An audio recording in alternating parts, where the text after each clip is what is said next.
Phone की घंटी बज रही थी। बेटी रसोई में काम कर रही थी और फोन देखा और फिर साइड में रख दिया था।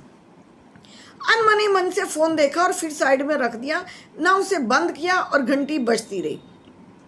और उधर से फिर फोन आया था, फिर फोन उठाया था और बोली थी, हाँ क्या कहना है? मैं कह तो रही हूँ कि मैं कल आ जाऊंगी, और कहकर फिर फोन काट दिया था। अगले दिन पहुंची थी एक बैग लेकर, बैग के अंदर कुछ नहीं, एक पानी की बोतल ली थी और पहुंच गई थी अपने मायके। पीहर में गई थी। माँ देखते ही फूली नहीं समाई थी। मैं कब से तुझे फ़ोन कर रही हूँ, मैं कब से तुझे फ़ोन मिला रही हूँ। छुट्टियाँ हो गई हैं, हर घर में बेटियाँ आई हैं मिलने के लिए, सब घरों में बेटियाँ आती हैं। मेरा भी मन करता है मैं तेरे से मिलूँ।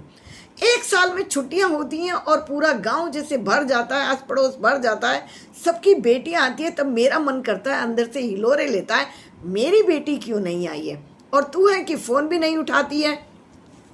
और बहू को बोला था, जा रूबी जरा पानी तो लेकर आ। रूबी गई थी और ठंडा पानी लेकर आई थी। माँ मैं बार बार कह तो रही हूँ कि मेरे पास टाइम नहीं है। टाइम कैसे नहीं है बेटा, सबकी छुट्टियां हो गई हैं, तो तेरे बच्चों की भी तो छुट्टियां हो गई, टाइम क्यों नहीं है तेरे पास? और सुनो, ये तो माँ का दिल है, छुट्टियों का तो इंतजार करता है। माँ के दिल को क्या पता छुट्टियां क्या होती हैं। मैं तो तुझे देखने के लिए बेचैन रहती हूँ। तभी रूबी ने आकर ठंडा पानी दिया था। दीदी नमस्ते, और पैर छुए थे और पानी दे दिया था। बड़े अनमने मन से पानी पिया था। क्या है भाभी, फ्रिज नहीं है क्या, या लाइट नहीं आई है? ये ऐसे पानी को कौन पीता है? लेकर अनमने मन से पानी पिया था। कुछ नहीं दीदी, रात से लाइट नहीं आई है, फ्रिज तो है घर में, लेकिन यहाँ की लाइट पूरा अप डाउन करती रहती है। और पानी का गिलास साइड में रख दिया था। कुछ ठंडा बना कर लाऊं, नींबू पानी बना लाऊं, क्योंकि लाइट तो है नहीं, तो मैंगो शेक तो बन नहीं पाएगा। नींबू पानी बना कर ले आऊं क्या? नहीं नहीं, तुम रहने दो, मुझे नींबू पानी भी नहीं पीना। जब बर्फ ही नहीं होगा तो नींबू पानी भी क्या करेगा उसमें। माँ फिर भी कह रही थी, सुन तुझे देखकर बहुत अच्छा लगा। तुझे पता है वो पड़ोस में सुशीला भी आई है, तुझे पता है पड़ोस में वो कविता भी आई है। दोनों आकर जब मेरे से मिलती हैं और कहती हैं आंटी जी नमस्ते, तो मेरे मन में ना तू ही तू होती है। तू आती क्यों नहीं है? माँ आ तो गई हूँ, लेकिन अभी मैं रुकूंगी नहीं।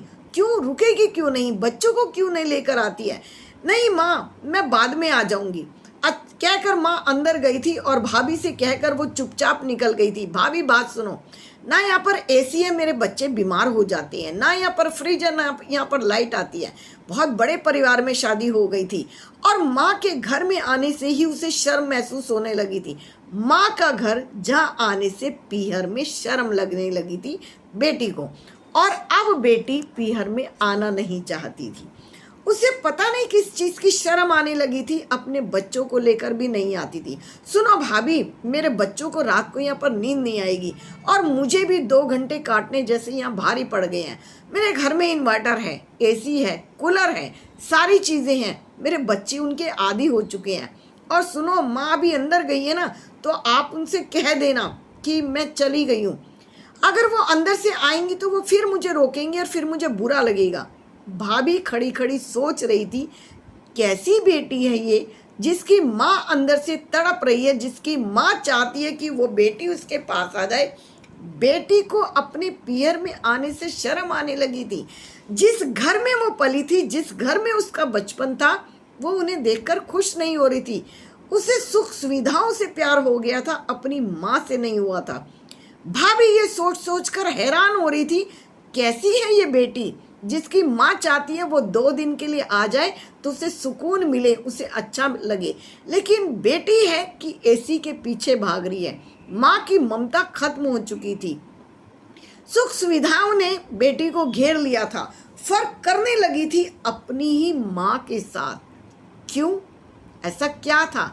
सब लोग, सारी बेटियां आती हैं अपने पीहर में, अपने बचपन को ढूंढती हैं, अपनी माँ से बचपन की बातें करती हैं, अपने भाई के साथ बचपन की बातें करती हैं, लेकिन ये तो अलग ही तरह की बेटी थी।